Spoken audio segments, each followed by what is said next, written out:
Good morning, everyone. Hope you are all well. Hope you had a wonderful Shabbos. It was wonderful in Woodside Park to see so many faces that came back to shul after a long absence. We're delighted to see everyone coming back. Good morning, Rachel. So I want to share with you a brief thought. Good morning, Clarice. I want to share with you a brief thought relating to Purim. Purim, we know, is this coming week. And we know that there are striking similarities between what we are finding in the current climate in Ukraine and Russia and the story of the Megillah.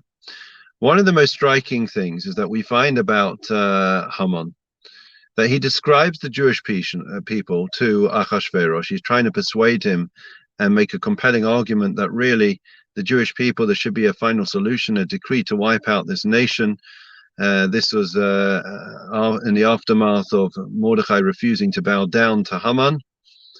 Imagine one person refused to bow down to Haman. Every other person in the whole empire bowed down to him. And because that one person didn't bow down to him, in his warped mind, it was as if no one bowed down to him. And he was willing to pay an exorbitant amount of money to Achashverosh in order that there should be this final solution, not because the Jewish people as an entirety had done anything wrong, but because Mordechai wouldn't bow down. Let's think about the psyche of that person. I'll leave it to you to figure out what was going on in Haman's mind. But let's move on a tiny bit. How did he describe the Jewish people? Yeshno am echad there is one nation in your empire, in your 127 states, Achashverosh, that are mufuzah umufurad bein ha'amim. He says that they are scattered and divided amongst all the other nations. And then what does he say? I mean, remember, this is Haman, and he's trying to make a persuasive argument to Achashverosh that he should sign a decree wiping out a significant part of his empire. Why would Achashverosh do that? If they're scattered, if they're divided, then we would think that that would be a counter argument. That would be a reason not to destroy them. They don't pose a threat. They're scattered. It's not that they're coming together, they're amalgamating at the borders, they're posing a threat in numbers. That's not what he says. They're scattered. But Haman goes on to describe the people. He says, "V'datehem shonot mikolam," that their faith, their identity is different from everyone else. How do you put those two statements together? On the one hand, they're scattered. On the other hand, that their faith, their beliefs are different to everyone else.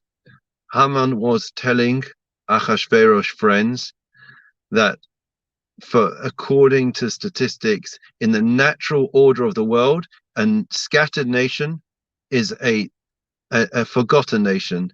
It should have disappeared off the face of the earth. There should be no hint, no remnant of that nation if they are scattered and divided. We see it time and again. A nation is divided, it's exiled. Very quickly, they're forgotten. They're a thing from a bygone era. They're a remnant, a relic of history.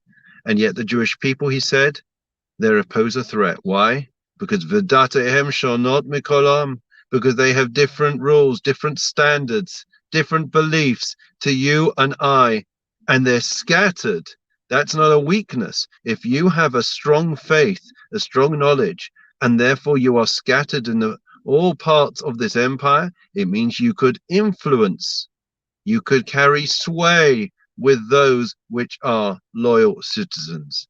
Those two things together, which seemingly are contradictory, being scattered and having a strong faith, actually Haman put together as an argument, a cogent argument about why the Jewish people posed a threat. If that is what our enemies say is our strength, it is something that we should take on board and recognize it for what it was and what it is.